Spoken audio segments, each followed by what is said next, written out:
যুক্ত সৌরভ বাগচি লিখেছেন একটি কবিতা, সেটি পাঠ করে শোনাচ্ছি। ঝকমকে সৌন্দর্যায়নে একত্রিত দূষণ ও ভূষণ। পশ্চিমবঙ্গ রাজ্য জুড়ে চারিদিকে চলছে উন্নয়ন। ঢেলে সাজানো হচ্ছে পথঘাট ও নানান জলাশয়। এক ঝলক দেখে হয়তো অনেকেরই ভরছে দুই নয়ন, কিন্তু বৃহত্তর দৃষ্টিতে এমন পরিকল্পনা শোভন নয়। ফুটপাতের মতো চকচকে মাটির সঙ্গে বড় বড় সব বৈদ্যুতিক আলো ও টুনি বাল্বের ঘেরা পুকুর ধার, রেলিং দিয়ে ঘিরে দেওয়া পুকুর পাড়ে উন্মুক্ত দক্ষিণা বাতাসের অবাধে বইবার সুযোগ নেই আর। ইংরাজিতে প্রবাদ আছে, all glitters are not gold. অথচ অর্থাৎ চকচকে মানে নয় তা সোনা। গহনে গিয়ে সব দিক খতিয়ে নিরপেক্ষ যুক্তি দ্বারা চিন্তা ব্যতীত এই প্রবাদের মানে বোঝা সম্ভবই না। আপাত দৃষ্টিতে হয়তো অনেকের কাছে ব্যাপারটাই বেশ নতুনত্ব আছে। বৈচিত্র্যময় হয়েছে চারপাশ, কিন্তু মানবিকতার দিক দিয়ে যুক্তি দিয়ে চিন্তা করলে বোঝা যাবে এর প্রকৃত সূক্ষ্ম নির্যাস। একদিকে তো বিদ্যুৎ খরচ ঊর্ধ্বমুখী, যখন চারপাশে লাগানো হয়েছে শক্তিশালী ওয়াটের সব আলো। তার চেয়েও গুরুত্বপূর্ণ সামগ্রিক পরিবেশ ও নিশাচর প্রাণীদের স্বাস্থ্যের জন্য এটা নয় একদমই ভালো। আমাদের পরিবেশ হচ্ছে উত্তপ্ত এই রকম বড় বড় ঝড়বাতির ন্যায় ঝলমলে আলো বসানোর ফলে। অন্যদিকে জলচর প্রাণী এবং বিশেষত সব রকমের পক্ষীগণের বহুবিধ ক্ষতি হচ্ছে এত বাতি জ্বালালে। সৌন্দর্য বর্ধনের নাম করে আদতে বৃহত্তর দৃষ্টিতে হচ্ছে নিদারুণ ক্ষতি, আর অপব্যয় হচ্ছে টাকা। ব্যক্তিগত স্বার্থসিদ্ধি আর সস্তা প্রচার ছাড়া এই পুরো বিষয়টা প্রকৃত অর্থে অন্তঃসারশূন্য ও ফাঁকা। সরকারের গাফিলতি ও ভাবলেশহীনতা অচিরে ধ্বংস করে চলেছে অগন্তি বহুমুখী প্রতিভাবানকে। একই সঙ্গে চুনোপুঁটিদের ভাগ্যে জুটছে তুলনামূলক কড়া সাজা, আর রাঘব বোয়াল তথা প্রভাবশালীগণ অবাধে দিনকে করছে রাত ও রাত করছে দিনকে। বড় বড় অপরাধীরা উপযুক্ত দণ্ড না পেয়ে ঘুরছে বেশ দুশ্চিন্তা ছাড়া, ছাড় পেয়ে যাচ্ছে ছলে বলে, আর তুলনায় নগণ্য তথা কম দোষী ব্যক্তিগণকে ফাঁসানো হচ্ছে অহেতুক জটিলতার বেড়াজালে। আরজিকরের চিকিৎসক পড়ুয়া ধর্ষণ ও খুন হয়ে নাড়িয়ে দিল গোটা বিশ্বকে। উঠল প্রতিবাদী ঝড়। এই সব দাগি আসামিদের জন্য উপযুক্ত ভয় ধরানো সাজা প্রণয়নের বদলে শহর জুড়ে চলছে বিভিন্ন ধরনের নিত্য নতুন সাজসজ্জা ও উন্নয়নের বহর। এটা ভালো কথা। চারিদিক জুড়ে হচ্ছে স্বচ্ছ নতুন এবং সব মিলিয়ে এক আমূল পরিবর্তনের জোয়ার।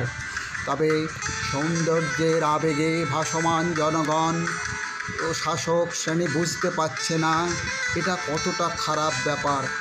একে তো তৃতীয় বিশ্বের অন্তর্ভুক্ত একটি দেশের এক রাজ্যে চলছে আর্থিক অপচয়ের প্রদর্শনী, অন্যদিকে আপন স্বার্থসিদ্ধি ও সাজানোর বহরে বহু গুরুতর বিষয় লুপ্তপ্রায়। নেই দোষের শুনানি। ধর্ষিতাবৃতা সমাজসেবিকা বিনা দোষে পৃথিবী ত্যাগ করে জোরদার করেছে ন্যায় বিচারের দাবি। মৃতার পরিবার সন্তুষ্ট না হলেও সেই দিকে সেই অর্থে যথেষ্ট গুরুত্ব নেই সবার হাতে ধরা উন্নয়নের চাবি। মানুষজন ঘাসে মুখ দিয়ে চোখ বন্ধ করে থাকে না যে ধরতে পারবে না শাসক দলের সব কুশলী চাল, কিন্তু এক বড় অংশের স্বার্থসিদ্ধিওয়ালা নাগরিকের বদান্যতায় নিরপেক্ষ আইন আজ বড়ই নাজেহাল। এ তো গেল ধর্ষণ ও খুনের ঘটনা, পাল্লা দিয়ে সর্বত্র জোচ্চুরি নৈরাজ্য চিত্র। গোটা রাজ্য তথা দেশ জুড়ে লক্ষাধিক বহুমুখী প্রতিভাবান নাগরিক অবহেলিত এবং আন্দোলনরত শহরের নানা রাস্তার ধারে পোস্টার, দেওয়াল লিখন, রং, ব্যানার, ফলক, পতাকা, গণমাধ্যম প্রচারের কোনো খামতি নেই।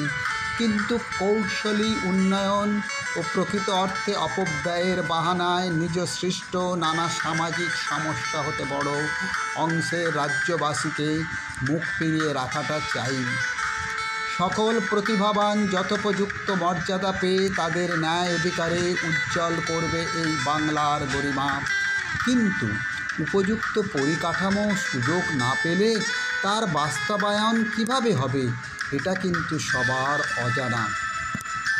একে তো যুগ যুগান্তর ধরে মানব শ্রমের, মেধার, প্রতিভার মাপকাঠি হিসাবে রাজত্ব করছে অর্থ। তার উপর আবার তৃতীয় বিশ্বের দেশ তথা রাজ্যে আর্থিক অপব্যয়ের ফলে অবাধে চলছে বহু অনর্থ। ক্ষমতায় যেই আসুক না কেন, সামগ্রিক সমস্যার যথোপযুক্ত সুরাহা আর হয়ে উঠছে না কোনোভাবে। এই ধরিত্রীভূমিতে কোনো যুগে তার জন্য একদম প্রাথমিক স্তর থেকে শিশুদের যুক্তি, বিচার ও নিরপেক্ষ মনোগঠনকারী জ্ঞান প্রদান করতে হবে সব থেকে আগে। শৈশবের সময় থেকেই কম বেশি পরিবেশ রক্ষার বিষয়গুলি মানুষজন পঠনের ফলে জানতে পারে, তবু এক অজানা কারণে শুধুমাত্র বহিরাঙ্গে সাজসজ্জায়নের বাসনা আখেরে আমাদের ক্ষতি করে। এক অর্থে মনে হতেই পারে চারিদিক পরিবেষ্টিত পুকুর যা বেশ উঁচু, ফলে কঠিন জলকে দূষিত করা। কিন্তু যেন তেন প্রকারণেই হোক, একদল মানুষের কাছে মোটেই কঠিন নয় এই কাজ করতে পারা। বেড়ার উপরের অনেকটা অংশ একদম খোলা, কোনো দুর্বোধ্য কিছুই নয়। জলে বর্জ্য ছুঁড়ে ফেলা, ফলে সৌন্দর্যায়নে আড়ালে প্রকৃত অর্থে চলছে এক প্রকারের ছেঁদো দেখনদারি। যেই ক্ষমতায় থাকুক, প্রতিশ্রুতি ও উন্নয়ন, সৌন্দর্য বর্ধনের বিষয়টা সব শাসক দলেরই বাড়াবাড়ি। এই উদ্যোগ কর্মসূচি তখনই সফল হবে যদি সত্যি পুকুর জলাশয় পূর্ণ থাকে বিশুদ্ধ টলমলে জলে। নচেৎ যতই প্রচেষ্টা করা হোক, জীবনেও পুকুর, নদী, জলাশয় পরিশুদ্ধ হবে না কারোর আমলে। সৌন্দর্য বৃদ্ধির সঙ্গে সঙ্গে জারি করতে হবে কড়া আইন, যা মানুষজন মেনে চলতে বাধ্য হয়। তখনই একমাত্র হতে পারবে এই রকম বহুবিধ প্রকল্প, সৌন্দর্যায়ন, উদ্যোগ, উন্নয়ন কর্মসূচি যথার্থ তথা কার্যকরী বিজয়। নমস্কার।